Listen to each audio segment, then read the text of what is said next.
Саламатсыңар урматтуу окуучулар. Ден соолуңар жакшыбы? Маанайыңар кандай? Кырдаалга байланыштуу аралыктан окутуу сабагыбызды баштайбыз. Балдар, окуу куралдарыңарды алып, сабакка көңүл бургула. Сабактын темасы көнүгүү иштери. Сабактын максаты окуучулар берилген темалар боюнча ар кандай көнүгүүлөрдү аткарышат. Маанисине жараша сөздөрдүн тизмесин улантып толукташат. Сүйлөмдөрдү кыргыз тилине которушат. Мын мүчөсүн туура улашат. Балдар, дептериңерди, калем сабыңарды алып, бүгүнкү датаны жазгыла балдар. Тема көнүгүү иштери. Биринчи көнүгүү деп жазгыла да, сүйлөмдөрдү толуктап жазгыла. Көп чекиттин ордуна керектүү сөздөрдөн коебуз балдар. Анда жаздык. Жыл мезгили, айлар жана күндөр. Күндөр жана сааттар. Дүйшөмбү, шейшемби жана шаршемби. Ишемби жана жекшемби. Сууга түшөм жана ойнойм. Дүкөнгө барам жана эс алам.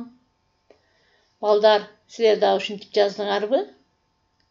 Анда туура, сулуу жазууга үйрөнгүлө. Анда кийинки көнүгүүнү иштейбиз балдар. Сүйлөмдөрдү которгула. В понедельник и в среду 5 уроков. Дүйшөмбүдө жана шаршембиде 5 сабак болот. В субботу утром поеду к дедушке. Ишембиде эртең менен чоң атама барамын. Балдар, калганын ушундай кылып өзүңөр которуп, WhatsApp аркылуу жөнөткүлө балдар. Эсиңерге тутуп алгыла. Эсиңерден эч качан чыгарбагыла балдар. Ар дайым бул мүчө бизге керек. Мын мүчөсүнүн өзгөрүшүн үйрөнөбүз. Мын мүчөсү мын, мин, мун, мүн болуп өзгөрөт балдар. Анда кийинки көнүгүүдө мын мүчөсүн колдонуп иштейбиз. Үчүнчү көнүгүү балдар жазгыла. Үчүнчү көнүгүү мын мүчөсүн улап жазабыз. Мен саат 1-де сабакка барамын. Класста активдүү иштеймин. Дептерге көнүгүүлөрдү жазамын жана текстти окуп которомун. Колумду көтөрүп жооп беремин. 5 алам деп ойлоймун. Мен абдан аракеттенемин. Кечинде үйгө келемин. Көрдүңөр балдар, мын мүчөсүнүн өзгөрүшү бардыгы колдонулган. Барамын, иштеймин, которомун, беремин, ойлоймун, аракеттенемин, үйгө келемин.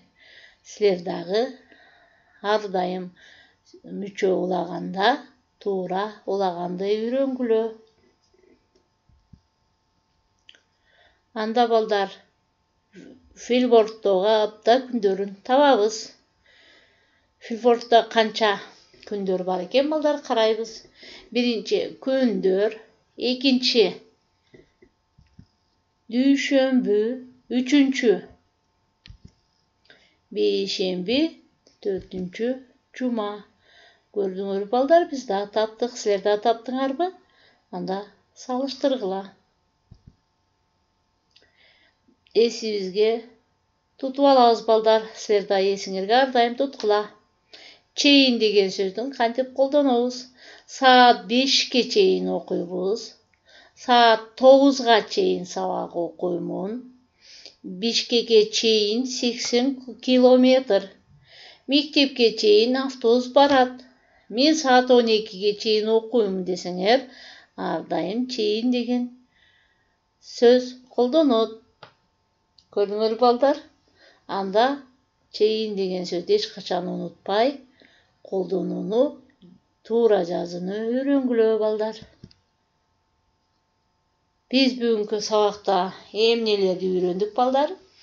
Сүйлөмдөрдү толуктап жазууну, кыргызча которууну, ошондой эле мын мүчөсүнүн өзгөрүшү үйрөндүк балдар.